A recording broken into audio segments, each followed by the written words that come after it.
ഡിസ്പ്ലേക്ക് വെച്ചിരിക്കുന്ന പല സാധനത്തിന്റെ വില, ചുരിദാറിന്റെയൊക്കെ വില 200-300 ഒക്കെ ആയിരിക്കും എന്നാണ് ഞാൻ വിചാരിച്ചോണ്ടിരുന്നത്. ഞാൻ ഗമ്മയിൽ ഭാര്യനെ കൂട്ടിയിട്ട് പോയിട്ട് ഇതെടുത്തോ എന്നൊക്കെ പറയും. ബില്ലടിച്ച് വരുമ്പോഴാണ് അവർ ഇതിനൊക്കെ 2000-3000 ഒക്കെ വിലയുണ്ടെന്ന് നമ്മൾ അറിയുന്നത്. ഇങ്ങനെ ചെയ്യേണ്ടതും ചെയ്യേണ്ടാത്തതും ഒക്കെ ചെയ്ത്, കാരണം അന്ന് എങ്ങനെയാണ് സാമ്പത്തികം കൈകാര്യം ചെയ്യേണ്ടതെന്നൊന്നും അറിയില്ലായിരുന്നു. അങ്ങനെയൊക്കെ ചെയ്ത് അത്യാവശ്യം കൊള്ളാവുന്ന ഒരു സാമ്പത്തികമായിട്ടൊരു ബുദ്ധിമുട്ടിൽ ഞാൻ എത്തി. സാമ്പത്തികമായിട്ട് കുറച്ച് പ്രയാസത്തിലായി. അപ്പൊ സാമ്പത്തികമായി പ്രയാസത്തിലായപ്പോൾ ഞാൻ ചിന്തിച്ചു, വരുമാനം കൂടിയേ പറ്റുള്ളൂ, അതിന് ഒറ്റ വഴിയുള്ളൂ, ശമ്പളം കൂടുക എന്നുള്ളത്. ഞാൻ എൻ്റെ MD അടുത്ത് എന്നിട്ട് പറഞ്ഞു, പ്രിയപ്പെട്ട MD, ഞാൻ കല്യാണമൊക്കെ കഴിച്ചു, അതുകൊണ്ട് ശമ്പളം കൂട്ടിത്തരണം എന്ന് പറഞ്ഞു. അദ്ദേഹം എൻ്റെ മുഖത്ത് നോക്കിയിട്ട് പറഞ്ഞു, കല്യാണം കഴിച്ചതുകൊണ്ട് നിനക്ക് ഞാൻ ശമ്പളം കൂട്ടിത്തരില്ല ശ്രീജിത്തെ. ഞാൻ ചോദിച്ചു, അതെന്താ സാർ? അപ്പൊ അദ്ദേഹം പറഞ്ഞു, കല്യാണം കഴിച്ചു എന്ന പേരിൽ നിനക്ക് ശമ്പളം കൂട്ടി തന്നാൽ നീ ആ ആവേശത്തിൽ പോയി വീണ്ടും ഒരു കല്യാണം കഴിച്ചാലോ, അതുകൊണ്ട് അത് പറ്റില്ല എന്ന് പറഞ്ഞു. അപ്പൊ എനിക്ക് ഒരു കാര്യം മനസ്സിലായി, ശമ്പളം കൂട്ടി കിട്ടാൻ ചാൻസ് ഇല്ല എന്ന് മനസ്സിലായി. ശമ്പളം കൂട്ടി കിട്ടുന്നില്ല, ചെലവ് കൂടിക്കൊണ്ടേയിരിക്കുന്നു. വരുമാനം കൂടുന്നില്ല, ചെലവ് കൂടുന്നു. നിങ്ങളാണെങ്കിൽ എന്ത് ചെയ്യും? ഒന്നുകിൽ ചെലവ് കുറയ്ക്കും, അല്ലെങ്കിൽ വരുമാനം കൂട്ടാൻ എന്തെങ്കിലും ചെയ്യും. ഞാനിത് രണ്ടുമല്ല ചെയ്തത്. ഞാൻ നൂതനമായ ഒരു ആശയം കണ്ടെത്തി. ഞാൻ എൻ്റെ ഭാര്യയെ അതിയായി സ്നേഹിച്ചു. ഭാര്യയെ അതിയായി സ്നേഹിച്ചാൽ എങ്ങനെയാണ് ചെലവ്, വരവ് ചെലവ് കൂട്ടിമുട്ടിക്കുക, അല്ലെങ്കിൽ അതുകൊണ്ട് ചെലവ് കൂടുകയേ ഉള്ളൂ എന്ന് നിങ്ങൾ ചിന്തിക്കും. പക്ഷെ ഞാൻ എൻ്റെ ഭാര്യയെ അതിയായി സ്നേഹിച്ചത് ഈ സാമ്പത്തിക കുഴപ്പങ്ങൾ തീർക്കാനായിരുന്നു. ഞാൻ ഭാര്യയെ എപ്പോഴെപ്പോഴും പുകഴ്ത്തിക്കൊണ്ടേയിരുന്നു. ഭാര്യ ഏതെങ്കിലും ഒരു ഡ്രസ്സ് ഇട്ടിട്ട് വന്നാൽ ഞാൻ പറയും, ഓ നിനക്ക് ഏത് കളറും ചേരും. ഭാര്യ ഫ്ലാറ്റ്. പിന്നെ ഭാര്യ ഭക്ഷണം ഉണ്ടാക്കി തന്നു കഴിഞ്ഞാൽ ഞാൻ അവരോട് പറയും, സൂപ്പർ ആയിട്ടുണ്ട് എന്ന് പറയും. ഞാൻ ഒരു കുറ്റവും പറയില്ല. ഉപ്പുണ്ടോ, പുളിയുണ്ടോ, എരിവുണ്ടോ, ചൂടുണ്ടോ, തണുത്തുണ്ടോ ഒന്നും നോക്കൂല. സംഭവം ദുരന്തമായിരുന്നു, എന്നാലും ഞാൻ പറയും സൂപ്പർ എന്ന് പറയും. ഇങ്ങനെ ഞാൻ ഭാര്യയെ പുകഴ്ത്തിക്കൊണ്ടേയിരുന്നു. ഇങ്ങനെ പുകഴ്ത്തി ഭാര്യ ഒരു പരുവത്തിലായി, നമ്മൾ പറയുന്ന ഒരു കൺട്രോളിലേക്കൊക്കെ ആയി എന്ന് മനസ്സിലായപ്പോൾ ഞാൻ എൻ്റെ സാമ്പത്തിക കുഴപ്പം തീർക്കാനുള്ള ആ ഒരു കൂഴിക്കടകൻ പ്രയോഗിക്കാൻ തീരുമാനിച്ചു. ഞാൻ ചെയ്തുകൊണ്ടിരുന്നത് എന്താ വെച്ച് കഴിഞ്ഞാൽ, വീട്ടിൽ ആരുമില്ലാന്ന് ഉറപ്പിച്ച് അങ്ങോട്ടും ഇങ്ങോട്ടും നോക്കിയിട്ട് ഭാര്യയുടെ പിന്നാലെ മെല്ലെ ചെന്ന് പിറകിന്ന് ഓടിച്ചെന്ന് കെട്ടിപ്പിടിക്കും. എന്നിട്ട് ഊരുമ്പോ എന്തെങ്കിലുമൊക്കെ ഊരി, വല്ല വളയോ മാലയോ ഒക്കെ ഊരി എടുത്തു. അത് കൊണ്ടുപോയി ബാങ്കിൽ വെച്ച് എൻ്റെ സാമ്പത്തിക കുഴപ്പങ്ങൾ ഞാൻ തീർക്കും. ഇങ്ങനെ ആയിരുന്നു ഞാൻ എൻ്റെ കല്യാണം കഴിഞ്ഞപ്പോൾ എൻ്റെ സാമ്പത്തികമായ പ്രയാസങ്ങൾ തീർത്തുകൊണ്ടിരുന്നത്. ഭാര്യ ഒരു സാധാരണ കുടുംബത്തിലുള്ള ഒരാളാണ്. അതുകൊണ്ട് തന്നെ അധികം സ്വർണ്ണമൊന്നും ഉണ്ടായിരുന്നില്ല. ഭാര്യയുടെ സ്വർണം തീർന്നു, എൻ്റെ സാമ്പത്തിക കുഴപ്പം തീർന്നില്ല. ഞാനൊരു കാര്യം ചെയ്തു, എൻ്റെ മനസ്സൊന്ന് വിശാലമാക്കി. ഞാൻ എൻ്റെ അമ്മയെ അതിയായി സ്നേഹിച്ചു. അച്ഛനായിട്ട് കുറച്ച് സ്വർണം ഉണ്ടായിരുന്നു, അത് ഞാൻ ബാങ്കിൽ എത്തിച്ചു. എനിക്ക് 2 പെങ്ങന്മാരുണ്ടായിരുന്നു, അവരെ ഞാൻ നന്നായി സ്നേഹിച്ചു. ദൈവം അനുഗ്രഹിച്ച് എനിക്ക് കുറച്ച് കസിൻ സിസ്റ്റേഴ്സ് ഉണ്ടായിരുന്നു, അവരെല്ലാം ഞാൻ നന്നായി സ്നേഹിച്ചു. നിങ്ങളോട് പറയാൻ പാടുള്ളൂ എന്ന് എനിക്കറിയില്ല, ഞാൻ എൻ്റെ ഭാര്യയുടെ അമ്മയെ പോലും അതിയായി സ്നേഹിച്ചു. ഞാൻ വഴി ഈ സ്വർണ്ണം എല്ലാം ഇവിടെ എത്തി, ബാങ്കിലെത്തി. ഇങ്ങനെയാണ് ഞാൻ എൻ്റെ സാമ്പത്തിക കുഴപ്പങ്ങൾ തീർത്തത്. ഇതിനൊരു പ്രശ്നമുണ്ട്. നമ്മുടെ കുടുംബത്തിൽ ഒരു കല്യാണം വന്നാൽ, എങ്ങാനും ഒരു വീട്ടിൽ കയറി കൂടുതൽ വന്നാൽ, ഒരു 2 ആഴ്ച മുന്നേ നമ്മുടെ വീട്ടിന് മുന്നിൽ ഒരു ക്യൂ രൂപപ്പെടും. നമ്മുടെ പെങ്ങന്മാരുടെ ക്യൂ. ഇവര് വന്നിട്ട് പറയും, മോനെ ശ്രീജിത്ത്, 2 ആഴ്ച കഴിഞ്ഞാൽ കല്യാണമാണ്, നീ വിചാരിച്ചാലേ ഞങ്ങൾക്ക് പോകാൻ പറ്റുള്ളൂ, അതുകൊണ്ട് നീ എന്ത് ചെയ്യണം, സ്വർണ്ണം എടുത്ത് തരണം എന്ന് പറയും. ഞാൻ അവരോട് ഒരു കണ്ടീഷൻ വെക്കും. ഞാൻ പറയും, കല്യാണം കഴിഞ്ഞാൽ ഉടനെ തിരിച്ചു തരണം. അങ്ങനെയാണെങ്കിൽ ഞാൻ തരാമെന്ന് പറയും. അവർ സമ്മതിക്കും. ഏതെങ്കിലും ഒരു ബ്ലേഡുകാരനെ കാണും, എന്നിട്ട് സ്വർണ്ണം എല്ലാം എടുത്ത് പെങ്ങന്മാർക്ക് കൊടുക്കും. കല്യാണം കഴിഞ്ഞാൽ നമ്മുടെ എല്ലാ പെങ്ങന്മാര്, ചില പെങ്ങന്മാർ വാക്ക് പാലിക്കില്ല, അവർ ആ വഴിക്കങ്ങ് പോയി കളയും. അപ്പൊ നമുക്ക് ബ്ലേഡുകാരന് കാശ് കൊടുക്കാൻ പറ്റൂല, ആകെ പ്രശ്നത്തിലാകും. ആദ്യമൊക്കെ ബ്ലേഡിന് കാശ് വാങ്ങുമ്പോൾ നമുക്ക് ചെറിയൊരു ബുദ്ധിമുട്ട് കാണും, പക്ഷെ പിന്നീട് അത് ശീലമായിക്കോളും. ഒരു ബ്ലേഡുകാരന് കൊടുക്കാൻ പറ്റാണ്ടാവുമ്പോൾ നമ്മൾ അടുത്തൊരു ബ്ലേഡുകാരനെ കാണും, എന്നിട്ട് അവിടുന്ന് കാശ് ഇങ്ങോട്ട് മറിക്കും. ആ ബ്ലേഡുകാരന് കൊടുക്കാൻ പറ്റാണ്ടാവുമ്പോൾ വേറൊരു ബ്ലേഡുകാരനെ കാണും, എന്നിട്ട് ഈ ബ്ലേഡുകാരനെ കൊടുക്കും. ഇങ്ങനെ ഈ ബിസിനസ്സിലേക്ക് വരുന്നതിന് മുമ്പ്, ഒരു 10-11 വർഷങ്ങൾക്ക് മുമ്പ്, ഞാൻ നാട്ടിൽ അറിയപ്പെടുന്ന ഒരു സെലിബ്രിറ്റി കടക്കാരനായിരുന്നു. സെലിബ്രിറ്റി കടക്കാരൻ എന്ന് പറഞ്ഞു കഴിഞ്ഞാൽ, നമ്മളൊരു സെലിബ്രിറ്റി വന്നാൽ നമ്മൾ എല്ലാവരും ഓടി ചെയ്യും, ഫോട്ടോ എടുക്കും, ശരിയല്ലേ? ഇതുപോലെയായിരുന്നു എൻ്റെ അവസ്ഥ. ഞാനൊരു സ്ഥലത്തുണ്ടെന്ന് അറിഞ്ഞാൽ ഞാൻ കാശ് കൊടുക്കാനുള്ള 10 പേരെങ്കിലും ഓടിക്കൂടുമായിരുന്നു. അപ്പൊ ഞാനൊരു സെലിബ്രിറ്റി കടക്കാരനായിരുന്നു 10 വർഷം മുമ്പ്. ഈ സമയത്ത് ജീവിതത്തിൽ എങ്ങനെ രക്ഷപ്പെടും, എങ്ങനെ മുന്നോട്ട് പോകും, ഈ കടം എങ്ങനെ തീർക്കും, ജീവിതത്തിൽ എന്ത് ചെയ്താലാണ് ജീവിതത്തിൽ മാറ്റം ഉണ്ടാക്കാൻ പറ്റുക, ഒരു ജീവിതമോ പോയി, ഇനി എങ്ങനെ നന്നായി ജീവിക്കാൻ കഴിയും, ദൈവത്തിനോട് ഞാൻ പ്രാർത്ഥിച്ചുകൊണ്ടേയിരുന്നു. എനിക്ക് നീ ഒരു അവസരം കൂടി താ, ജീവിതത്തിൽ ഒന്നും കൂടെ മെച്ചപ്പെട്ട രീതിയിൽ ജീവിക്കണം എന്ന് എനിക്ക് ആഗ്രഹമുണ്ട്, അതുകൊണ്ട് ഒരു അവസരം കൂടി താ എന്ന് ഞാൻ ദൈവത്തിനോട് പ്രാർത്ഥിച്ചുകൊണ്ടേയിരുന്നു. വിശ്വസിച്ച് പ്രാർത്ഥിച്ചാൽ അത് സംഭവിക്കുമെന്നാണ് പറയുന്നത്. എൻ്റെ നാട്ടിലുള്ള 2 ചെറുപ്പക്കാർ ഒരു ദിവസം വൈകുന്നേരം എൻ്റെ വീട്ടിൽ വന്നു. എന്നിട്ട് എന്നോട് അവരെന്റെ ജീവിതത്തിൽ ആദ്യമായിട്ട് നെറ്റ്വർക്ക് മാർക്കറ്റിംഗ്, ഡയറക്ട് സെല്ലിംഗ് എന്താണെന്ന് അവരെന്നെ വരച്ച് എഴുതി പഠിപ്പിച്ചു തന്നു. എനിക്ക് ആദ്യമായിട്ട് കേട്ടപ്പോൾ ഒന്നും മനസ്സിലായില്ല. പക്ഷെ ഒരു കാര്യം ഉണ്ടായി, പണമൊന്നും വലിയ രൂപത്തിൽ ഇൻവെസ്റ്റ് ചെയ്യാതെ തന്നെ ഒരു ടീമായി ഒരു ബിസിനസ് ചെയ്യാനുള്ള സാധ്യത ലോകത്തുണ്ട് എന്നെനിക്ക് ജീവിതത്തിൽ ആദ്യമായിട്ട് മനസ്സിലായത് അന്നാണ്. ഞാൻ മൈ ലൈഫ് സ്റ്റൈലിലേക്കുള്ള എന്റെ എൻട്രി എന്ന് പറയുന്നത് on and herbal toothpaste ഉപയോഗിച്ചുകൊണ്ടായിരുന്നു. എന്റെ പല്ല് ഇപ്പൊ കുഴപ്പമൊന്നുമില്ല, കുഴപ്പമൊന്നുമില്ലല്ലോ, കാണാൻ കുഴപ്പമൊന്നുമില്ല. ഇത് പക്ഷെ 10 കൊല്ലം മുമ്പ് ചിരിക്കാൻ മാത്രം കൊള്ളാവുന്ന പല്ലായിരുന്നു. കാരണം എന്താണെന്ന് പറഞ്ഞു കഴിഞ്ഞാൽ എന്തെങ്കിലും ഒന്ന് നന്നായി ഒന്ന് കടിച്ചാൽ ആ കടിച്ച സാധനത്തിലൂടെ പല്ലുകൂടെ പോരുമായിരുന്നു. അങ്ങനത്തെ ഒരു പല്ലായിരുന്നു. ഞാൻ ദന്ത ഡോക്ടർമാരൊക്കെ കാണിച്ചുകൊണ്ടിരുന്ന കാലമാണ്. ഇനാമൽ തേയ്മാനം കൊണ്ട് ഭയങ്കര ബുദ്ധിമുട്ടായിരുന്നു. അങ്ങനെ ഉണ്ടായിരുന്ന എന്നെ സംബന്ധിച്ച് ഈ on and on herbal tooth paste ഞാൻ ഉപയോഗിച്ച് നോക്കി. ഇവിടെ ഒരുപാട് പേര് ഉപയോഗിക്കുന്നുണ്ടാവും. എത്ര പേര് ഉപയോഗിക്കുന്നുണ്ട് on and on herbal tooth paste? Please ആളുകളുണ്ട്, ഞാൻ പ്രത്യേകിച്ച് വിശദീകരിക്കേണ്ട കാര്യമില്ല. പക്ഷെ എനിക്ക് ഇനാമൽ തേയ്മാനം കൊണ്ട് പല്ല് കുളിക്കുക, ഗം ക്ലീനിങ് പോലത്തെ പ്രശ്നങ്ങൾ ഒക്കെ എനിക്ക് അസഹ്യമായിരുന്നു. ആ പ്രശ്നം ഒരു 20 ദിവസം കൊണ്ട് ഓൺ ആൻഡ് ഓൺ ഹെർബൽ ടൂത്ത് പേസ്റ്റിലൂടെ പൂർണ്ണമായി മാറി എന്നുള്ളത് ഈ പ്രോഡക്റ്റിൽ എന്റെ വിശ്വാസം വർദ്ധിപ്പിച്ചു. ഞാൻ പറഞ്ഞു, ഞാൻ ആയുർവേദ കമ്പനിയിലായിരുന്നു, അവിടെ ഡോക്ടേഴ്സ് ഒക്കെ ഉണ്ട്. ഞാൻ ഈ പ്രോഡക്റ്റുകൾ അവരെ കാണിച്ചു. അവർ പറഞ്ഞു ഇത് നല്ല പ്രോഡക്റ്റ് ആവാനാണ് സാധ്യത, കൊള്ളാം എന്നൊക്കെ പറഞ്ഞു. ഞാൻ പതുക്കെ പ്രോഡക്റ്റുകൾ ഉപയോഗിക്കാൻ തുടങ്ങി. പതുക്കെ മറ്റുള്ളവർക്ക് റെക്കമെൻഡ് ചെയ്യാൻ തുടങ്ങി. ചെറുതായിട്ട് കാശെനിക്ക് കിട്ടാൻ തുടങ്ങി. ഇതെന്താണ് എന്ന്, ഈ ബിസിനസ് എന്താണെന്ന് കൂടുതൽ മനസ്സിലാക്കാനായിട്ട് ഞാൻ കൂത്തുപറമ്പിലെ ഒരു പ്രോഗ്രാമിൽ പോയി. നിങ്ങൾ ഇന്ന് ഈ പ്രോഗ്രാമിലേക്ക് ആദ്യമായിട്ടൊക്കെ വന്ന വ്യക്തികളെ ചിലപ്പോൾ നിർബന്ധിച്ച് എന്ന് പറഞ്ഞാൽ ചില സമയത്ത് ഇന്ന് വന്നില്ലെങ്കിൽ പിന്നെ ജീവിതത്തിൽ ഒരിക്കലും നിന്നോട് യോഗ്യമില്ല എന്ന് പറഞ്ഞത് കൊണ്ട് മാത്രം, അത്രയും വേണ്ടപ്പെട്ട ഒരാള് പറഞ്ഞത് കൊണ്ട് മാത്രമായിരിക്കും നിങ്ങൾ ഈ പ്രോഗ്രാമിൽ വന്നിട്ടുണ്ടാവുക. വന്നിട്ട് പെട്ടെന്ന് തിരിച്ചു പോകാമെന്ന് വിചാരിച്ചായിരിക്കും നിങ്ങൾ വന്നിട്ടുണ്ടാവുക. പക്ഷെ നിങ്ങൾ വന്നിരുന്നപ്പോൾ അപ്പുറത്തും ഇപ്പുറത്തും രണ്ടുപേർ ഇരിക്കുകയാണ്. അതുകൊണ്ട് നിങ്ങൾ ലോക്കായിട്ട് ഇരിക്കുകയാണ്, അല്ലെങ്കിൽ നിങ്ങൾ പണ്ടേ പോയത്. പക്ഷേ എന്നെ ആദ്യമായിട്ട് പ്രോഗ്രാമിൽ കൊണ്ടുപോയ വ്യക്തി എന്നോട് പ്രത്യേകിച്ച് അങ്ങനെ കൂടുതലൊന്നും പറഞ്ഞില്ല. എന്നോട് പറഞ്ഞു, എല്ലാവർക്കും 2,10,000 കിട്ടുന്ന ഒരു പരിപാടിയാണ്, നീ വന്ന് കേട്ടു നോക്കെന്ന് പറഞ്ഞു. എല്ലാവർക്കും എങ്ങനെയാണ് 2,10,000 കൊടുക്കാൻ കഴിയുക? അപ്പൊ അതിലെന്തോ തട്ടിപ്പുണ്ടെന്ന് വിചാരിച്ച് അതിനെ കുറിച്ചൊന്ന് മനസ്സിലാക്കാൻ വേണ്ടിയാണ് ഞാൻ ആദ്യമായി പ്രോഗ്രാമിൽ പോയത്. 10-25 പേരുള്ള ഒരു പ്രോഗ്രാം, ചെറിയൊരു പ്രോഗ്രാം. ആ പ്രോഗ്രാമിൽ അത്യാവശ്യം മസിലൊക്കെ പിടിച്ചിട്ട് ഞാൻ ഇരുന്നു. ആദ്യമൊന്നും ഞാൻ കൂടുതലൊന്നും ശ്രദ്ധിച്ചില്ല. പക്ഷെ പോകെ എനിക്ക് ശ്രദ്ധിക്കേണ്ടി വന്നു. കാരണം അവർ എന്നെ കുറിച്ച് പറയാൻ തുടങ്ങി. പ്രോഗ്രാം ചെയ്യുന്നയാള് എന്നെ കുറിച്ച് പറയാൻ തുടങ്ങി. എന്നെ കുറിച്ച് എന്ന് പറഞ്ഞു കഴിഞ്ഞാൽ കടമുള്ളവരെ കുറിച്ച് പറയാൻ തുടങ്ങി. എന്റെ ജീവിതത്തിലെ ഏറ്റവും വലിയ പ്രശ്നം കടമായിരുന്നു. എങ്ങനെയെങ്കിലും കടം തീർത്ത് മരിച്ചു പോയാലും വേണ്ടിയില്ല. കടം തീർത്തിട്ട് പിന്നെ ഒരു പ്രശ്നമില്ല, മറ്റു സ്വപ്നങ്ങളൊന്നും എനിക്ക് ഉണ്ടായിരുന്നില്ല. അപ്പൊ എങ്ങനെ കടം തീർക്കാൻ കഴിയുമെന്ന് ചിന്തിച്ചുകൊണ്ടിരുന്ന എന്റെ മുന്നിൽ എന്തുകൊണ്ടാണ് സാധാരണക്കാരൻ കടക്കാരനാവുന്നത് എന്ന് ആ പ്രോഗ്രാമിൽ വെച്ച് ഒരു വ്യക്തി പറഞ്ഞത് ഞാൻ വളരെയധികം ശ്രദ്ധിച്ചു കേൾക്കും. അദ്ദേഹം പറഞ്ഞ കാര്യം ഇങ്ങനെയാണ്: ഒരു സാധാരണക്കാരൻ എന്തെങ്കിലും ഒരു വലിയ കാര്യം ചെയ്താൽ കടമായിരിക്കും. നല്ലൊരു വീട് വെച്ചാൽ കടം, നല്ലൊരു കാർ വാങ്ങിച്ചാൽ കടം, കുഞ്ഞുങ്ങളെ നന്നായി പഠിപ്പിച്ചാൽ കടം, കുഞ്ഞുങ്ങൾക്ക് നല്ലൊരു ജോലി വാങ്ങിച്ചു കൊടുത്താൽ കടം, കുഞ്ഞുങ്ങളെ നന്നായി കെട്ടിച്ചയച്ചാൽ കടം. ഇങ്ങനെ ജീവിതത്തിൽ എന്ത് കാര്യം ചെയ്താലും നന്നായി ചെയ്താൽ അത് കടമായിരിക്കും. സാധാരണക്കാരൻ കടത്തിൽ ജനിക്കുന്നു, കടത്തിൽ ജീവിക്കുന്നു, കടത്തിൽ മരിക്കുന്നു. അവരാണെങ്കിൽ വല്ലാതെ കഷ്ടപ്പെട്ട് പണിയെടുക്കുന്നുണ്ട്, കഠിനാധ്വാനം ചെയ്യുന്നുണ്ട്. പക്ഷെ ജീവിതത്തിൽ അവന് സ്വപ്നങ്ങൾ കാണാൻ കഴിയുന്നില്ല, സ്വപ്നങ്ങൾ കാണാനുള്ള ധൈര്യമില്ല. അവന്റെ ജീവിതത്തിൽ അവൻ മറ്റ് നേട്ടങ്ങളൊന്നും ഉണ്ടാക്കുന്നില്ല. അവൻ ജീവിതത്തിൽ ആകെ ചിന്തിക്കുന്നത് എങ്ങനെ ഈ കടമകളൊക്കെ ചെയ്തു പോകാം എന്നുള്ളത് മാത്രമാണ്. നമ്മൾ സാധാരണയിൽ പറയാറുണ്ട്, രണ്ടറ്റം കൂട്ടിമുട്ടിക്കാൻ പെടാപ്പാടുപെടുന്നവരെയാണ് നമ്മൾ ഭൂരിപക്ഷ ആളുകളെയും കാണുന്നത്. അങ്ങനെ ഒരു കുടുംബത്തിലെ അങ്ങനെ ഒരു അവസ്ഥയിൽ നിൽക്കുന്ന ഒരാളായിരുന്നു ഞാൻ. പക്ഷെ ഞാൻ ഈ അദ്ദേഹം പറയുന്ന കാര്യം കുറച്ചുകൂടെ ശ്രദ്ധിച്ചപ്പോൾ എനിക്കൊരു കാര്യം മനസ്സിലായി. ജീവിതത്തിൽ നമ്മൾ കഠിനാധ്വാനം ചെയ്യുന്നു. അദ്ദേഹം പറയുകയാണ്, ജീവിതത്തിൽ നമ്മൾ കഠിനാധ്വാനം ചെയ്യുന്നു എന്നുള്ളത് കൊണ്ട് ജീവിതത്തിൽ രക്ഷപ്പെടാൻ ഒരു ഗ്യാരണ്ടിയും ഇല്ല, രക്ഷപ്പെടുമെന്ന് ഒരർത്ഥവും ഇല്ല. നിങ്ങൾ കഠിനാധ്വാനം ചെയ്യുന്നു എന്നുള്ളത് കൊണ്ട് നിങ്ങൾ ജീവിതത്തിൽ രക്ഷപ്പെടുമെന്ന് അർത്ഥമില്ല.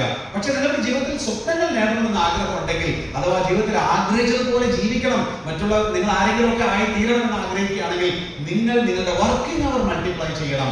നിങ്ങൾ ഒരു ബിസിനസ്സുകാരനാണ്, അല്ലെങ്കിൽ നിങ്ങളുടെ പ്രവർത്തന സമയം ഇരട്ടിപ്പിക്കണം എന്ന് അദ്ദേഹം പറഞ്ഞു. ഇത് പണം ഉണ്ടാക്കാനുള്ള ലോജിക്കാണ്, അഥവാ പണം ഉണ്ടാക്കാനുള്ള സയൻസ് ആണ്. എന്റെ ജീവിതത്തിൽ ഞാൻ സ്കൂളിലും കോളേജിലും ഒക്കെ പഠിച്ചിട്ടുണ്ടെങ്കിലും ജീവിതത്തിൽ പണം എങ്ങനെ ഉണ്ടാക്കാം, അതിന്റെ ലോജിക്ക് എന്താണ് എന്ന് യഥാർത്ഥത്തിൽ ഞാൻ മനസ്സിലാക്കിയ, ജീവിതത്തിൽ ആദ്യമായി മനസ്സിലാക്കിയത് കൂത്തുപറമ്പിൽ വെച്ച് നടന്ന ആ പ്രോഗ്രാമിൽ വെച്ചാണ്. ആ പ്രോഗ്രാം കൈകാര്യം ചെയ്ത് എന്റെ പ്രിയപ്പെട്ട മെന്റർ MS പ്രസാദ് സാറാണ്. അദ്ദേഹം ഈ അവസരത്തിൽ ഓരോ പ്രോഗ്രാമും ചിലപ്പോൾ ഒരു വഴിത്തിരിവാകും. അതുകൊണ്ട് ഇന്നിവിടെ ഇരിക്കുന്ന എല്ലാവരോടും എനിക്ക് റിക്വസ്റ്റ് ചെയ്യാനുള്ളത്, ഏതെല്ലാം പ്രോഗ്രാമുകളുണ്ടോ ആ പ്രോഗ്രാമെല്ലാം എന്തെങ്കിലുമൊക്കെ ഒഴിവാക്കിയിട്ടാണെങ്കിലും നിങ്ങൾ ഒന്ന് വന്നിരിക്കണം, അതൊന്ന് കേട്ടു നോക്കണം. ചിലപ്പോൾ നിങ്ങളുടെ ജീവിതത്തെ മാറ്റിമറിക്കുന്നത് ആ പ്രോഗ്രാം ആയിരിക്കും. എന്റെ ജീവിതത്തെ 360 ഡിഗ്രിയിൽ മാറ്റിമറിച്ചത് ആ ഒരു പ്രോഗ്രാമാണ്. ഞാൻ വീട്ടിൽ പോയി ഇരുന്നിട്ട് ചിന്തിച്ചു, ഇവര് പറഞ്ഞത് ശരിയാണോ? ജീവിതത്തിൽ കഠിനാധ്വാനം ചെയ്ത രക്ഷപ്പെടില്ലേ? ഇവരെന്തൊക്കെയാണ് പറയുന്നത്? അത് കൂടുതൽ മനസ്സിലാക്കാനായിട്ട് എനിക്ക് കൂടുതലൊന്നും ചിന്തിക്കേണ്ടി വന്നിട്ടില്ല. എൻ്റെ അച്ഛനെ കുറിച്ച് മാത്രം ചിന്തിച്ചാൽ മതിയായിരുന്നു. എൻ്റെ അച്ഛൻ മരണപ്പെട്ടു പോയി, പക്ഷെ അദ്ദേഹം ജീവിച്ചിരിക്കുമ്പോൾ കഠിനാധ്വാനി ഒരു മനുഷ്യനായിരുന്നു. എല്ലാവരുടെയും അച്ഛൻ അങ്ങനെ ആയിരിക്കും. എൻ്റെ അച്ഛൻ ഒരു സ്പെഷ്യൽ ആണെന്ന് എനിക്ക് പറയേണ്ടി. കാരണം അച്ഛനെ പണിയെടുക്കുന്ന അച്ഛനെ മാത്രമേ ഞങ്ങൾ കണ്ടിട്ടുള്ളൂ. ഞങ്ങളൊരു ഫോറസ്റ്റ് ഏരിയയിലാണ്, അതുകൊണ്ട് കുറച്ച് സ്ഥലമൊക്കെ ഉണ്ട്, അധികം വിലയൊന്നും ഇല്ലാത്ത സ്ഥലമാണ്. കൃഷി പരിപാടികൾ ഇതൊക്കെയാണ് അച്ഛന്. നമ്മൾ രാവിലെ എഴുന്നേറ്റ് വരുമ്പോൾ അച്ഛൻ എന്തെങ്കിലും കൃഷിപ്പണി ചെയ്തുകൊണ്ടിരിക്കുകയായിരിക്കും.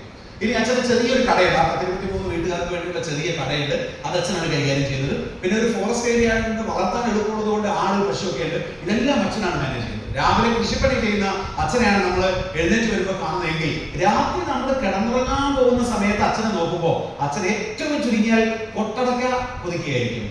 കൊട്ടടക്ക അറിയില്ലേ? കോഴിക്കോടത്ത് തെറിയൊന്നുമല്ലല്ലോ. ഞാൻ പെട്ടെന്ന് പേടിച്ചു പോയി, നിങ്ങൾ ഇങ്ങനെ ഇരിക്കുന്നുണ്ട്, കുഴപ്പമൊന്നുമില്ലല്ലോ.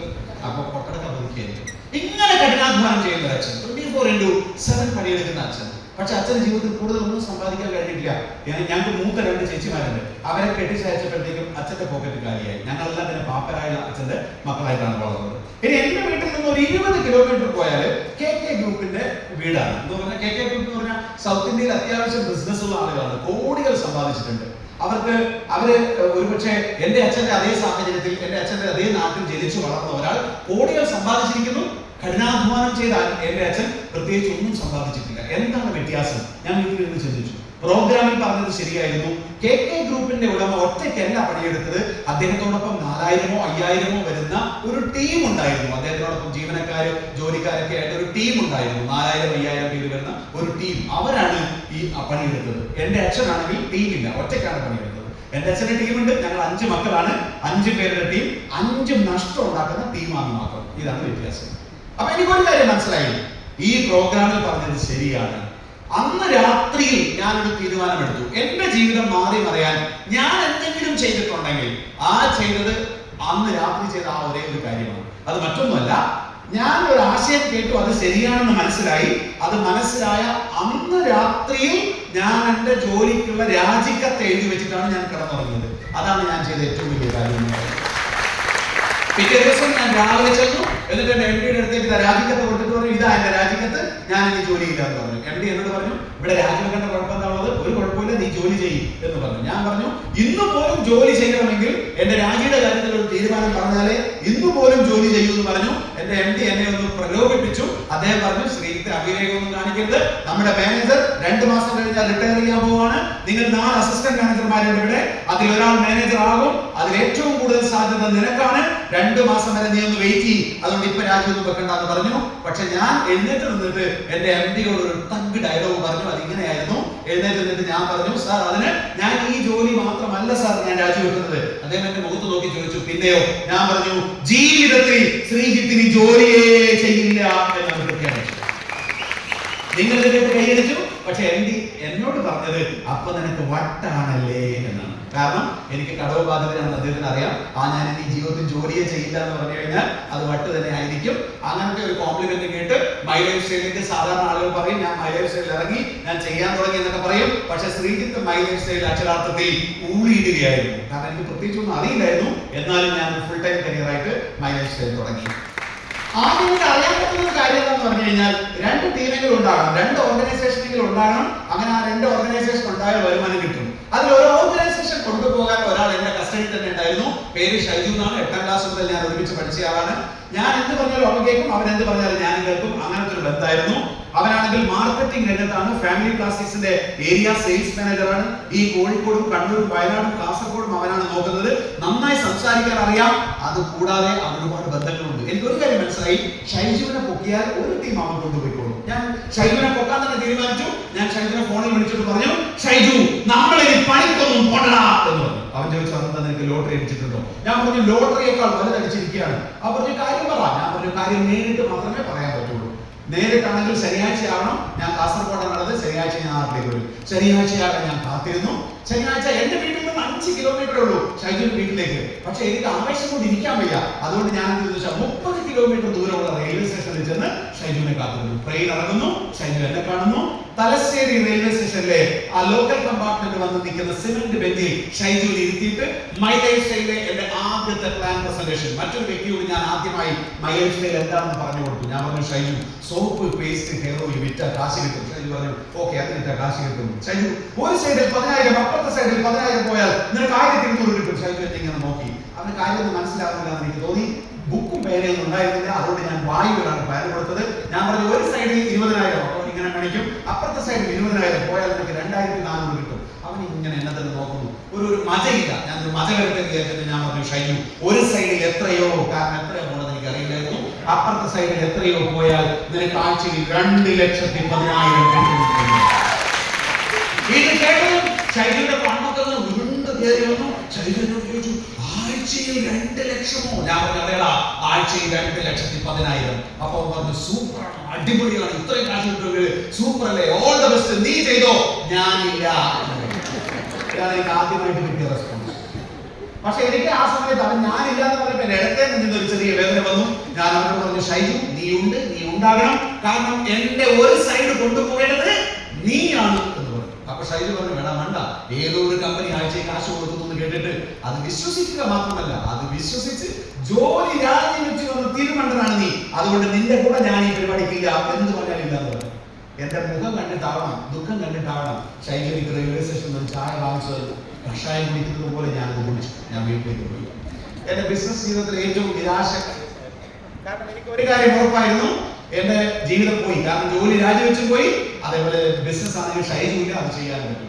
ഞാൻ നിരാശനായി. ഞാൻ എന്റെ ലീഡർമാരെ വിളിച്ചു.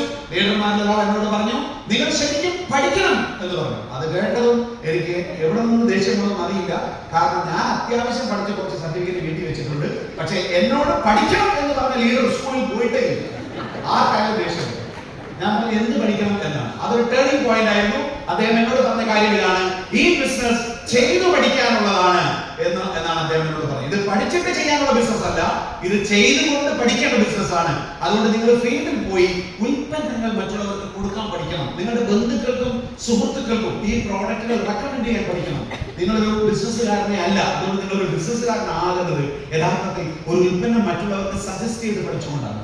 അപ്പൊ ഞാൻ ഒരു കാര്യം മനസ്സിലാക്കി, എന്റെ ബന്ധുക്കൾക്കും സുഹൃത്തുക്കൾക്കും ഉൽപ്പന്നം കൊടുക്കാൻ എനിക്ക് എന്തോ ഒരു വല്ലാത്തൊരു വിമർശമായിരുന്നു. അതുകൊണ്ട് ഒരു പരിചയമില്ലാത്ത ആളുകൾക്ക് ഉൽപ്പന്നം കൊടുത്ത് തുടങ്ങാം എന്ന് വിചാരിച്ചു. ഞാൻ ഈ കമ്പനിയുടെ ഒരു ഉൽപ്പന്നം വിറ്റ് പഠിക്കാൻ വേണ്ടി ഞാൻ ഒരു പരിചയമില്ലാത്ത ഒരു വീട് തേടി പോയി. ഈ വടകരയുടെ ഒഞ്ചിയം ഭാഗത്താണ് ഞാൻ വന്നത്. ഒരു ദിവസം രാവിലെ സുഹൃത്തിന്റെ കയ്യിൽ ഒരു ബൈക്ക് വാങ്ങിച്ച് കുറച്ച് പ്രോഡക്റ്റും ബാഗിൽ വെച്ചിട്ട് ഞാൻ ഒരു വീടിനെ ലക്ഷ്യമാക്കി പോയി. ആ വീട്ടിൽ കയറാം എന്ന് വിചാരിച്ചു. പക്ഷെ അവിടെ രാവിലെ തന്നെ സ്കൂളിലേക്ക് കുഞ്ഞുങ്ങളെ പറഞ്ഞയക്കാൻ ഒരു അമ്മയുടെ തിരക്കാണ്. അപ്പൊ എനിക്ക് ഇവിടെ ശരിയാവില്ലാണ്. കുറച്ച് ദൂരം കൂടെ ഞാൻ വണ്ടി ഓടിച്ചു. ഈ വീട്ടിൽ കയറി എന്റെ ഉൽപ്പന്നം ഒന്ന് പരിചയപ്പെടുത്തണമെന്ന് ഞാൻ വിചാരിച്ചു. അപ്പൊ നോക്കുമ്പോൾ അവിടെ ഒരു കാരണം ഒരു പത്രം വായിച്ചുകൊണ്ടിരിക്കുകയാണ്. വരാതെ സംഗതി സീരിയസ് ആണ്, ഇവിടെ ശരിയാവില്ലെന്ന് എനിക്ക് തോന്നി. കുറച്ചുകൂടെ ദൂരം പോയി ഈ വീട്ടിൽ എന്തായാലും പരിചയപ്പെടുത്തണം എന്ന് വിചാരിച്ചു. ഒരു ഗേറ്റ് ഒക്കെ വീടാണ്. ആ വീട്ടിൽ എന്ത് വന്നാലും എന്റെ പ്രോഡക്റ്റ് പരിചയപ്പെടുത്തും എന്ന് ഉറപ്പിച്ചു. ഞാൻ ആ ഗേറ്റിന് നേരെ വണ്ടി കൊണ്ടുപോകുമ്പോൾ ഗേറ്റിന് അപ്പുറത്ത് നിന്ന് പട്ടി വരികയാണ്. എനിക്ക് മനസ്സിലായി, ഇവിടെ പറ്റുന്ന മനസ്സിലായി. ഞാൻ കുറച്ചു നേരം വണ്ടി ഓടിച്ച് കുഞ്ഞിപ്പള്ളിയിൽ പോയി ഒരു ചായ കുടിച്ച് ഞാൻ നേരെ എന്റെ വീട്ടിലേക്ക് പോയി. ഇതാണ് ഒന്നാമത്തെ ദിവസം സംഭവിച്ചത്.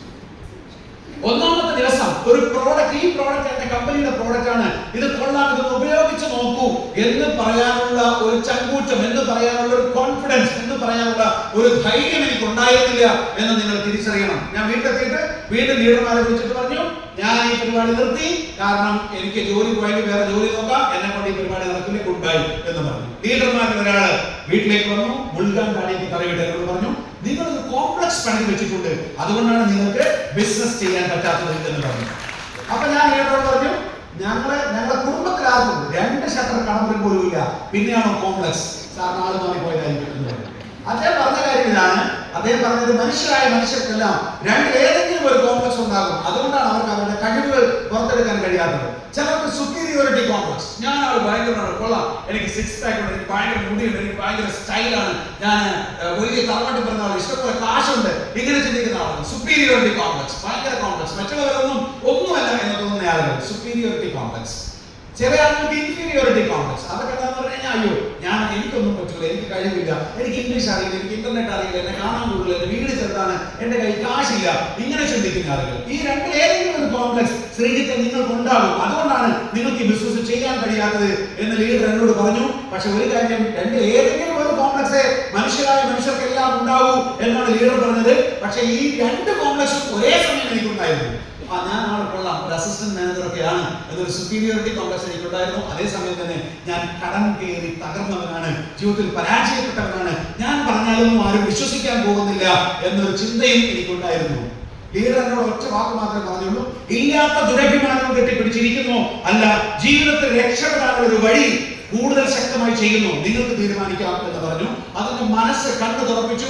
ഞാൻ ഒരു കാര്യം ആലോചിച്ചു, ഇല്ലാത്ത ദുരഭിമാനവും കെട്ടിപ്പിടിച്ച് കുറെ കാലം നടന്നു, ജീവിതത്തിൽ ഒന്നും ഉണ്ടാക്കാൻ കഴിയില്ല, മൈ ലൈഫ് സ്റ്റൈലിലൂടെ ജീവിതത്തിൽ രക്ഷപ്പെടാൻ പറ്റുമെങ്കിൽ ഈ വഴി ഒന്ന് ശക്തമായി ചെയ്തു നോക്കാം എന്ന് ഞാൻ എന്റെ മനസ്സ് ഉറപ്പിച്ചു. അന്ന് മുതൽ ഈ ബിസിനസ് എന്റെ ബിസിനസ് ആയിട്ട് മാറി. അന്നേ വരെ ഞാൻ പറഞ്ഞുകൊണ്ടിരുന്നത്, ആ ദിവസത്തിന് മുമ്പ് വരെ ഞാൻ പറഞ്ഞുകൊണ്ടിരുന്നത്, ഇങ്ങനെ ഒരു കമ്പനിയുണ്ട്, കുറച്ച് പ്രോഡക്റ്റ് ഉണ്ട്, നിങ്ങൾ ഉപയോഗിച്ച് നോക്ക്, റിസൾട്ട് കിട്ടിയാൽ പറയാം, ഉപയോഗിച്ച് നോക്ക് എന്നൊക്കെയാണ് പറഞ്ഞുകൊണ്ടിരുന്നത്. പക്ഷെ അന്ന് മുതൽ ഞാൻ പറയാൻ തുടങ്ങി, ഇത് എന്റെ കമ്പനി, എന്റെ പ്രോഡക്റ്റ് ഞാൻ ഉപയോഗിച്ചിട്ടുണ്ട്, നിങ്ങളും ഉപയോഗിക്കണം, നിങ്ങൾക്കും റിസൾട്ട് കിട്ടും എന്ന് കോൺഫിഡന്റ് ആയി ഞാൻ പറയാൻ തുടങ്ങി. അങ്ങനെ കോൺഫിഡൻസോടുകൂടി കാര്യങ്ങൾ പറയാൻ തുടങ്ങിയപ്പോൾ ഒരു കാര്യം സംഭവിച്ചു. എന്നോടൊപ്പം കുറച്ച് പേര് കടന്നു വന്നു. എനിക്ക് 1000-2000 ഒക്കെ ആയിട്ട് ചെറുതായിട്ട് വരുമാനം കിട്ടാൻ തുടങ്ങി. ആദ്യമൊക്കെ 1000-2000, ചിലപ്പോൾ 5000 കിട്ടും. 5000 ഒക്കെ കിട്ടിയ അടുത്ത 2-3 ആഴ്ചത്തേക്ക് നെഗി എന്ന് പറഞ്ഞാൽ നെഗി ഒന്നും കിട്ടൂല, അങ്ങനെയൊക്കെ ഉണ്ടായിരുന്നു. അപ്പോൾ കിട്ടുന്നതിനെ കുറിച്ച് ചിന്തിക്കാതെ പ്രവർത്തിക്കാൻ ലീഡർമാർ പറഞ്ഞു. അതുകൊണ്ട് ഇതൊരു ബിസിനസ് ആണെന്ന് മനസ്സിലാക്കി ടേൺ ഓവർ ക്രിയേറ്റ് ചെയ്യാനായിട്ട് പ്രവർത്തിച്ചു കൊണ്ടേയിരുന്നു. പതുക്കെ പതുക്കെ വരുമാനം വർദ്ധിക്കാൻ തുടങ്ങി. ആഴ്ച വരുമാനം ഒരു 5000-10,000 ഒക്കെ കടന്നു. ഒരു 15,000-20,000 രൂപയൊക്കെ ആഴ്ച വരുമാനം കയറിയപ്പോൾ എന്നോട് ലീഡർമാർ പറഞ്ഞു, ഒരു കാർ വാങ്ങിക്കാൻ പറഞ്ഞു. ഞാൻ അവരോട് പറഞ്ഞു, ഇപ്പൊ ഞാൻ പോയി കാർ വാങ്ങിച്ചാൽ നാട്ടുകാരെന്നെ ഭിത്തിയിലൊട്ടിക്കും. കാരണം ഞാൻ അത്യാവശ്യം വരുമാനം കിട്ടുന്ന സമയത്ത് അവരുടെ കടം തീർക്കാൻ ശ്രമിക്കാതെ ഞാൻ പോയി ഒരു കാർ വാങ്ങിച്ചാൽ ഒരിക്കലും നാട്ടുകാരെ അനുവദിക്കില്ല എന്ന് ഞാൻ പറഞ്ഞു. പക്ഷെ ലീഡർമാർ എന്നോട് പറഞ്ഞു, നിങ്ങളൊരു ബിസിനസ് ആയിട്ട് കാണണം, ഇപ്പൊ കിട്ടുന്ന കാശ് മുഴുവനും നിങ്ങൾ കടം തീർക്കാൻ മാത്രം ഉപയോഗിച്ചാൽ ഒരിക്കലും നിങ്ങൾക്ക് നിങ്ങളുടെ ടീമിനെ ബിൽഡ് ചെയ്യാൻ കഴിയില്ല, നിങ്ങൾക്ക് ദൂര സ്ഥലങ്ങളിൽ പോകാൻ കഴിയില്ല. നിങ്ങൾക്ക് കോഴിക്കോടും അതേപോലെ മലപ്പുറത്തും അതേപോലെ കോട്ടയത്തും എറണാകുളത്തും കേരളത്തിൽ പുറത്തൊക്കെ ടീം വരുമ്പോ നിങ്ങൾക്ക് അവിടേക്ക് എത്തണമെങ്കിൽ ഒരു കാർ നല്ലതാണ്, ബിസിനസ്സുകാരനെ പോലെ ചിന്തിക്കാൻ പറഞ്ഞു. എന്റെ ചെറിയ മനസ്സിൽ അവരൊരു ബിസിനസ് ഐഡിയ ഇട്ടു തന്നു. ഞാൻ അതുകൊണ്ട് ധൈര്യസമേതം പോയി ഒരു i20 ഒരു ഫുൾ ഓപ്ഷൻ കാർ വാങ്ങിച്ചു. ജീവിതത്തിൽ ആദ്യമായിട്ട് ഞാൻ വാങ്ങിച്ച കാർ i20 കാറാണ്. അത് വാങ്ങിച്ചു ഏറ്റവും വലിയ ആഗ്രഹം എന്റെ അമ്മയെ ഇതൊന്ന് കാണിക്കണം എന്നായിരുന്നു. കാരണം ജീവിതത്തിൽ എനിക്ക് വേണ്ടി ഒരുപാട് കരഞ്ഞിട്ടുണ്ട്. ഞാൻ കഷ്ടപ്പെട്ട് ഈ വണ്ടി, കാരണം അത് നേരെ വീട്ടിൽ കയറുള്ളൂ, ഇതുവരെ ഒരു കാറ് പോലും എന്റെ വീട്ടിൽ കയറിയിട്ടില്ല. ഞാൻ കഷ്ടപ്പെട്ട് എന്റെ വണ്ടി എന്റെ വീട്ടിന്റെ മുറ്റത്ത് കൊണ്ടുപോയി നിർത്തി. എന്നിട്ട് സിനിമ സ്റ്റൈലിൽ ഞാൻ ഒരു കാല് കാറിലും ഒരു കാല് മുറ്റത്തും, എന്നിട്ട് ഇങ്ങനെ ഡോറിൽ ഇങ്ങനെ തൂങ്ങി വവ്വാല് തൂങ്ങി നിൽക്കുന്ന പോലെ നിന്നിട്ട് ഞാൻ പറഞ്ഞു, അമ്മേ എന്ന് വിളിച്ചു. അമ്മ പുറത്തേക്ക് വന്നു, കാർ നോക്കി, എന്നെ നോക്കി, കാർ നോക്കി, എന്നെ നോക്കി. എന്നിട്ട് ഒരൊറ്റ ഡയലോഗാണ്, ഇത് സോമന്റെയോ പ്രസാദിന്റെയോ കാറായിരിക്കും, അപ്ലയൻസിന്റെ പേരാണ്, അവരുടെ കാറായിരിക്കും, ഇത് നിന്റെ ആയിരിക്കില്ല എന്നെ അമ്മ പറഞ്ഞു. അമ്മയെ കുറ്റം പറയാൻ പറ്റില്ല, കാരണം അത്രയും സാധാരണമായ ഒരു സാഹചര്യത്തിലാണ് ഞാൻ വരുന്നത്. അത് കൂടാതെ എനിക്ക് കടവും ബാധ്യതയൊക്കെ ഉണ്ട്. ഈ സമയത്ത് എന്റെ മകനൊരു കാർ എടുക്കും എന്ന് വിശ്വസിക്കാൻ എന്റെ അമ്മയ്ക്ക് സാധിക്കുമായിരുന്നില്ല. ആ കാർ വാങ്ങിച്ചതിന്റെ ജീവിതത്തിൽ വലിയ മാറ്റം ഉണ്ടാക്കി. എനിക്ക് കേരളത്തിനകത്തും പുറത്തും ആ കാറിലൂടെ സഞ്ചരിച്ച് ടീമിനെ ബിൽഡ് ചെയ്യാൻ സാധിച്ചു. എന്നോടൊപ്പം വന്ന വ്യക്തികൾ നിങ്ങളെപ്പോലെ ഒരു സാധാരണക്കാരനും കാർ വാങ്ങിച്ചല്ലോ, അതുകൊണ്ട് ഞങ്ങൾക്കും ഇതുപോലെ കാറൊക്കെ വാങ്ങിക്കാൻ കഴിയും എന്ന വിശ്വാസത്തോടുകൂടി അവരും പ്രവർത്തിച്ചു. എന്നോടൊപ്പം വന്ന വ്യക്തികൾ അവരുടെ പരമാവധി എഫേർട്ട് ഇട്ടു. വരുമാനം പതുക്കെ വർദ്ധിക്കാൻ തുടങ്ങി. ടീമുകൾ പല ഭാഗത്തായിട്ട് വന്നു. പതുക്കെ പതുക്കെ വരുമാനം 50,000-1 ലക്ഷം വന്നു. കമ്പനി 230ാമത്തെ വീക്കിൽ ഞാൻ പോലും ചിലപ്പോൾ ഇപ്പോഴൊന്നും കിട്ടില്ല എന്ന് വിചാരിച്ച 2,10,000 എന്റെ അക്കൗണ്ടിൽ ക്രെഡിറ്റ് ആയി. ഈ മലയാളികളുടെ ഒരുപാട് നേട്ടങ്ങൾ ഉണ്ടാക്കാൻ കഴിഞ്ഞു. കുറെ കാറുകൾ വാങ്ങിക്കാൻ കഴിഞ്ഞു. i20ക്ക് ശേഷം ഞാൻ ഒരു ഫോർച്യൂണർ കാർ വാങ്ങിച്ചു. ഭാര്യയ്ക്ക് ഡ്രൈവിംഗ് പഠിക്കാനായിട്ട് ഞാൻ ഒരു നെക്സോൺ EV കാർ വാങ്ങിച്ചു കൊടുത്തു. ഞാൻ കഴിഞ്ഞ വെഡിങ് ആനിവേഴ്സറിക്ക് ഞാൻ എന്റെ ഭാര്യയ്ക്ക് വേണ്ടി ഒരു മിനി കൂപ്പർ വാങ്ങിച്ചു കൊടുത്തു. ഇനിയും കാറുകൾ വാങ്ങാൻ ആഗ്രഹമുണ്ട്. പിന്നെ ഞാൻ 1 രൂപ പോലും ഇല്ലാതെയാണ് ഈ ബിസിനസ്സിലേക്ക് വന്നത്. ഈ കമ്പനിയിൽ വന്നു പ്രവർത്തിച്ചു എന്നതുകൊണ്ട് മാത്രം എനിക്ക് ഇന്ന് ഒരു 2-2.5 ഏക്കർ സ്ഥലം ഈ കമ്പനിയിലൂടെ അല്ലെങ്കിൽ ഈ കമ്പനിയിൽ കിട്ടിയ വരുമാനത്തോടെ വാങ്ങാൻ കഴിഞ്ഞു. അതുപോലെ എനിക്ക് ഒരു വ്യക്തിക്ക് ആവശ്യമുള്ള എല്ലാ ഇൻഷുറൻസ് പരീക്ഷയും അങ്ങനെയുള്ള കാര്യങ്ങളെല്ലാം ചെയ്യാൻ കഴിഞ്ഞു. അതേപോലെ തന്നെ മ്യൂച്വൽ ഫണ്ടിൽ ഷെയർ മാർക്കറ്റിലൊക്കെ ഇൻവെസ്റ്റ് ചെയ്യാൻ കഴിഞ്ഞു. അതേപോലെ വിദേശത്തേക്ക് ടൂർ പോകാൻ കഴിഞ്ഞു. അതേപോലെ എന്റെ ജീവിതത്തിൽ ഇങ്ങനെ ഒരുപാട് നേട്ടങ്ങൾ ഉണ്ടാക്കാൻ കഴിഞ്ഞിട്ടുണ്ട്. ഇനിയും ഒരുപാട് ആഗ്രഹങ്ങളുണ്ട് എനിക്ക്, അതെല്ലാം ഞാൻ വിശദമായിട്ട് പറയുന്നില്ല. അതേസമയം ഒരു വ്യക്തി എന്നോട് ചോദിക്കുകയാണ്, ഈ ബിസിനസ്സുമായിട്ട് ഒരു ബന്ധമില്ലാത്ത ഒരു വ്യക്തി എന്നോട് ചോദിക്കുകയാണ്, കഴിഞ്ഞ ഒരു 10 വർഷമായിട്ട് നീ മൈ ലൈഫ് സ്റ്റൈൽ എന്ന് പറഞ്ഞ് നടക്കുന്നുണ്ടല്ലോ, എന്നിട്ട് നിനക്ക് എന്ത് കിട്ടി എന്ന് ചോദിച്ചാൽ ഞാൻ ഒരിക്കലും വാങ്ങിച്ച കാറുകളുടെയോ അല്ലെങ്കിൽ വാങ്ങിച്ച സ്ഥലത്തിന്റെയോ അല്ലെങ്കിൽ ചെയ്ത മാർക്കറ്റിംഗ് പോളിസികളുടെ ഒന്നും കണക്ക് ഞാൻ അവരോട് പറയില്ല. ബിസിനസ്സുമായിട്ട് ഒരു ബന്ധവുമില്ലാത്ത വ്യക്തികൾ എന്നോട് നിനക്ക് മൈ ലൈഫ് സ്റ്റൈലിൽ പ്രവർത്തിച്ച് എന്ത് നേട്ടം കിട്ടി എന്ന് ചോദിച്ചാൽ ഞാൻ ഒറ്റ കാര്യമേ പറയുള്ളൂ. പ്രിയപ്പെട്ട സുഹൃത്തെ, മൈ ലൈഫ് സ്റ്റൈലിൽ കഴിഞ്ഞ 10 വർഷമായി പ്രവർത്തിച്ചത് കൊണ്ട് എനിക്ക് കിട്ടിയ ഏറ്റവും വലിയ നേട്ടം എന്ന് പറഞ്ഞാൽ ഇന്ന് ഞാൻ വീട്ടിലിരുന്നാലും എല്ലാ ബുധനാഴ്ചയും മുടങ്ങാതെ 2,10,000 കിട്ടുമെന്നുള്ളതാണ് ഏറ്റവും വലിയ നേട്ടമായിട്ട് എനിക്ക് തോന്നുന്നത്. വീട്ടിലിരുന്നാലും 2,10,000 എങ്ങനെ കൊള്ളൂലേ? സൂപ്പർ അല്ലേ? വെറുതെ വീട്ടിലിരുന്നാൽ മതി. ഇപ്പൊ വേറെ പ്രത്യേകിച്ച് പണിയൊന്നും ചെയ്യുന്നില്ല, കുറച്ച് ദിവസമായിട്ട് വീട്ടിലിരിക്കുന്നു. എന്റെ മകൻ എന്നോട് ചോദിച്ചു, അച്ഛൻ ഇനിയെങ്കിലും ഒരു പണിക്ക് പോയിക്കൂടെ എന്ന് ചോദിച്ചു. മകൻ ഇത്രയും ബോറടിക്കുന്നുണ്ടെങ്കിൽ ഭാര്യയ്ക്ക് എത്ര ബോറടിക്കുന്നുണ്ടാവും? അപ്പോഴാണ് ഇവിടെ ഒരു പരിപാടി ഉണ്ടെന്ന് പറഞ്ഞത്. അങ്ങനെ വന്നതാണ്. മൈ ഡിയർ ഫ്രണ്ട്സ്, ഞാൻ പെട്ടെന്ന് നിർത്താം. ഇതിന്റെ പേര് പാസീവ് ഇൻകം എന്ന് നിങ്ങൾക്ക് വേണമെങ്കിൽ വിളിക്കാം. പാസീവ് ഇൻകം എന്ന് പറഞ്ഞു കഴിഞ്ഞാൽ നമ്മൾ ഒരു സമയത്തിട്ട എഫേർട്ട് ഒരു സിസ്റ്റം ക്രിയേറ്റ് ചെയ്ത് നമ്മൾ എഫേർട്ട് ഇട്ടില്ലെങ്കിലും പിന്നീട് അതിൽ നിന്ന് വരുമാനം കിട്ടുന്ന ഒരു സംവിധാനത്തെയാണ് നമ്മൾ പാസീവ് ഇൻകം എന്ന് പറയുന്നത്. ദൈവാനുഗ്രഹം കൊണ്ട് കഴിഞ്ഞ 10 വർഷമായിട്ട് ഞാൻ മൈ ലൈഫ് സ്റ്റൈൽ ചെയ്തതിലൂടെ ഇന്ന് എന്റെ 2 ഓർഗനൈസേഷനിലെയും ടേൺ ഓവർ വന്നിട്ട് ഇപ്പോൾ ഏകദേശം 87 കോടി മാച്ച് ചെയ്ത് കഴിഞ്ഞു. അതിന്റെ അർത്ഥം 10 വർഷം കൊണ്ട് ഏതാണ്ട് 170 കോടി ബിസിനസ് വോളിയം ക്രിയേറ്റ് ചെയ്യപ്പെട്ടു എന്നുള്ളതാണ്. നിങ്ങൾ മനസ്സിലാക്കണം, നിങ്ങൾ എല്ലാവരും ഒരു സൂപ്പർ മാർക്കറ്റിൽ പോയി സാധനങ്ങൾ വാങ്ങുന്ന വ്യക്തികളായിരിക്കും.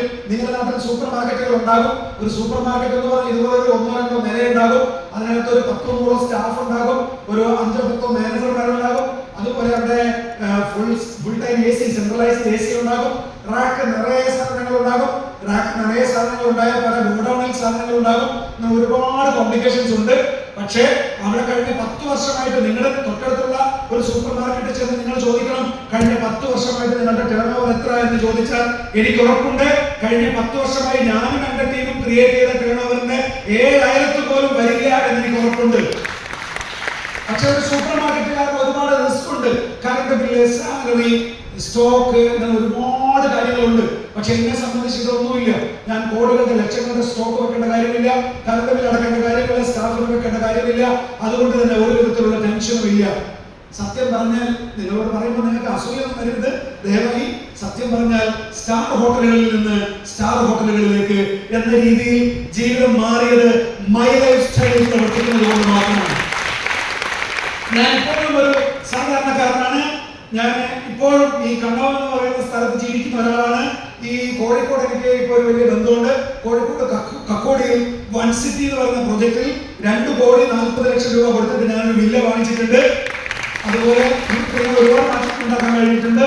മൈ ഡിയർ ഫ്രണ്ട്സ്, ഞാൻ നിങ്ങളോട് പറയുന്ന ആദ്യമായി ഈ പ്രോഗ്രാം കേൾക്കുന്ന വ്യക്തികളോട് എനിക്ക് ഒറ്റ കാര്യമേ പറയാനുള്ളൂ. ഇവിടെ പറഞ്ഞിരിക്കുന്ന കുറേ കാര്യങ്ങൾ നിങ്ങൾ കേട്ടു. നിങ്ങൾ പക്ഷേ നിങ്ങളുടെ തലയെ ചൂടായിട്ട് നിൽക്കുകയായിരിക്കും. പക്ഷെ നിങ്ങൾ സിമ്പിളായിട്ട് കുറച്ച് കാര്യം മനസ്സിലാക്കുക. ഈ ബിസിനസ് തുടങ്ങണോ വേണ്ടയോ?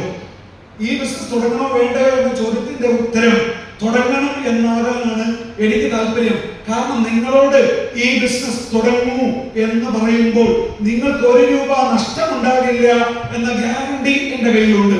കാരണം നിങ്ങൾ ഈ ബിസിനസ് തുടങ്ങാനായിട്ട് കോഷൻ ഡെപ്പോസിറ്റ്, ഫിക്സഡ് ഡെപ്പോസിറ്റ് ഒന്നും ചെയ്യുന്ന കാര്യമില്ല. നിങ്ങൾ നിങ്ങളുടെ വീട്ടിലേക്ക് വാങ്ങുന്ന കുറച്ച് ഉൽപ്പന്നങ്ങൾ ഒരു ബ്രാൻഡ് മാറ്റി വാങ്ങിച്ചാൽ മതി. നിങ്ങളുടെ വീട്ടിൽ സോപ്പുണ്ട്, ടോയ്ലറ്റ് ക്ലീനർ ഉണ്ട്, പേസ്റ്റ് ഉണ്ട്, അതേപോലെ കുഞ്ഞുങ്ങൾക്ക് വാങ്ങിച്ചു കൊടുക്കുന്ന വീട്ടിലെ ഉൽപ്പന്നങ്ങളുണ്ട്, അല്ലെങ്കിൽ ഹോർലിക്സും അങ്ങനെ ഉൽപ്പന്നങ്ങളുണ്ട്. അതിന് പകരമുള്ള ഉൽപ്പന്നങ്ങൾ ഇവിടെയുണ്ട്. അതുപോലെ നിങ്ങളുടെ വീട്ടിൽ എല്ലാവരുടെ വീട്ടിലും ഒരു മുറിവ് വന്നാൽ ഉണങ്ങാനുള്ള ഒരു ഓയിൽമെന്റ് ഉണ്ടാകും, ഒരു ശരീരവേദനക്കുള്ള തൈലം ഉണ്ടാകും. അതെല്ലാം ഇവിടെ ഉണ്ട്. അതിലേതെങ്കിലും കുറച്ച് ഉൽപ്പന്നങ്ങൾ നിങ്ങൾക്ക് ആവശ്യമുള്ള അത്രയും എണ്ണം വാങ്ങിച്ച് നിങ്ങൾക്ക് ഈ ബിസിനസ് ആരംഭിക്കാം. അതുകൊണ്ട് നിങ്ങൾക്ക് ഈ ബിസിനസ് ആരംഭിക്കുമ്പോൾ നഷ്ടമൊന്നും ഉണ്ടാകുന്നില്ല. രണ്ടാമത്തെ കാര്യം, ഈ ബിസിനസ് തുടർന്ന് ചെയ്യാൻ വളരെ എളുപ്പമാണ്. നിങ്ങൾ മറ്റേതൊരു ബിസിനസ് തുടങ്ങിയാലും നിങ്ങളെ സപ്പോർട്ട് ചെയ്യാൻ വളരെ കുറച്ച് ആളുകൾ, കൂടിപ്പോയാൽ നിങ്ങളുടെ ഭാര്യ, നിങ്ങളുടെ ഭർത്താവ്, അല്ലെങ്കിൽ നിങ്ങളുടെ ചേട്ടാനിയന്മാർ, അല്ലെങ്കിൽ നിങ്ങളുടെ മാതാപിതാക്കൾ, ഇങ്ങനെ കുറച്ച് ആളുകൾ മാത്രമേ ഉണ്ടാവുള്ളൂ. നിങ്ങളുടെ ഏറ്റവും അടുത്ത കുറച്ച് സുഹൃത്തുക്കൾ ഇങ്ങനെ ഉണ്ടാവുള്ളൂ. പക്ഷേ ഈ ബിസിനസ്, നിങ്ങൾ വേറൊരു ബിസിനസ് തുടങ്ങിയാൽ, നിങ്ങളൊരു ബേക്കറി തുടങ്ങിയാൽ തൊട്ടടുത്തുള്ള ബേക്കറിക്കാരൻ നിങ്ങളുടെ വീട്ടുമുറ്റത്ത് മുട്ട കൊണ്ടുവന്ന് വയ്ക്കും. മുട്ട എന്ന് പറഞ്ഞു കഴിഞ്ഞാൽ അതിൽ നിങ്ങൾ എഴുതി വെച്ചിട്ടുണ്ടാവും കൂടോത്രം എന്ന് ഞങ്ങളുടെ നാട്ടിൽ പറയും, അല്ലേ? അങ്ങനെ സംഭവിക്കും. പക്ഷേ മറ്റൊരു ബിസിനസ് നിങ്ങൾ തുടങ്ങിയാൽ അത് തകർക്കാനായിരിക്കും അവർക്ക് ആഗ്രഹം, താല്പര്യം. പക്ഷെ ഇവിടെ നിങ്ങൾ ഈ ബിസിനസ് തുടങ്ങണമെന്ന് തീരുമാനിക്കുന്ന ആ മൊമെന്റിൽ തന്നെ നിങ്ങളെ പിന്തുണയ്ക്കാൻ ഏറ്റവും ചുരുങ്ങിയാൽ ഒരു 5 ലീഡർമാരെങ്കിലും നിങ്ങളോടൊപ്പം ഉണ്ടാകും. ഇതൊരു ടീം ബിസിനസ് ആണ് എന്ന് മനസ്സിലാക്കുക. ഇതൊരു ടീം ഗെയിമാണ് എന്ന് മനസ്സിലാക്കുക. നിങ്ങൾക്കിപ്പോ ബന്ധങ്ങൾ കുറവായിരിക്കും, നിങ്ങൾക്ക് ചിലപ്പോ ഇതിനെ കുറിച്ചിട്ട് അറിവ്, ബിസിനസ്സിലുള്ള പരിചയമൊക്കെ കുറവായിരിക്കും. പക്ഷെ ആ കുറവുകളെല്ലാം നികത്താൻ ഇവിടെ ഒരു ടീം ഉണ്ട് എന്ന് മനസ്സിലാക്കുക. ഇതൊരു ടീം ഗെയിമാണ്. ആ ടീമിനോടൊപ്പം നിങ്ങൾ നിൽക്കുകയാണെങ്കിൽ, നിങ്ങൾക്ക് ആഗ്രഹമുണ്ടെങ്കിൽ, നിങ്ങൾ അതിനു വേണ്ടി പണിയെടുക്കാൻ തയ്യാറാണെങ്കിൽ ഉറപ്പായും ഞാൻ ഈ പറഞ്ഞ 2,10,000 നിങ്ങളുടെ അക്കൗണ്ടിലും ക്രെഡിറ്റ് ആകും എന്നുള്ളൊരു സംശയവുമില്ല. ഇനി ഈ ബിസിനസ് തുടങ്ങുമ്പോൾ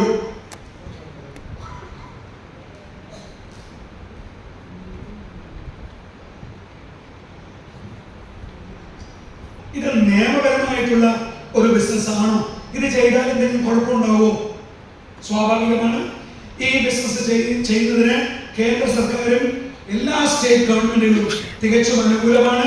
കേരളത്തിൽ multi level marketing governance law എന്ന് പറഞ്ഞ് സാക്ഷാൽ പിണറായി വിജയൻ മുഖ്യമന്ത്രി തന്നെ ഉദ്ഘാടനം ചെയ്ത് നടപ്പാക്കുന്ന ഒരു നിയമ സംവിധാനമുള്ള ഒരു സ്റ്റേറ്റിലാണ് നമ്മൾ ജീവിക്കുന്നത്. സെൻട്രൽ ഗവൺമെന്റ് ഈ ബിസിനസിനെ എല്ലാ അർത്ഥത്തിലും പിന്തുണയ്ക്കുന്നുണ്ട്. അതുപോലെ ഇതിനെ മോണിറ്റർ ചെയ്യുന്നതിന് വേണ്ടി 7 IAS IPS ഉദ്യോഗസ്ഥന്മാർ അടങ്ങിയ ഒരു മോണിറ്ററിംഗ് കമ്മിറ്റി നിലവിലുള്ള സ്റ്റേറ്റിലാണ് നമ്മളുള്ളത്. അതേപോലെ എല്ലാ പ്രമുഖ trade യൂണിയനുകളും INTUC, CITU, BMS, STU, HMS തുടങ്ങി എല്ലാ ട്രേഡ് യൂണിയനുകളും ഈ രംഗത്ത് പ്രവർത്തിക്കുന്നവരെ കൂട്ടിയിണക്കി ട്രേഡ് യൂണിയനുകൾക്ക് നേതൃത്വം കൊടുക്കുന്നുണ്ട്.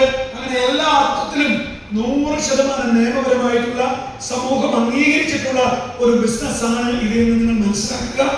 ഈ ബിസിനസ് ചെയ്യുമ്പോൾ നിങ്ങൾ മനസ്സിലാക്കേണ്ട കാര്യം, ആദ്യത്തെ ദിവസം അല്ലെങ്കിൽ ആദ്യത്തെ മാസം നിങ്ങൾക്ക് എന്ത് കിട്ടുന്നു എന്നുള്ളതല്ല ഇവിടുത്തെ വിഷയം.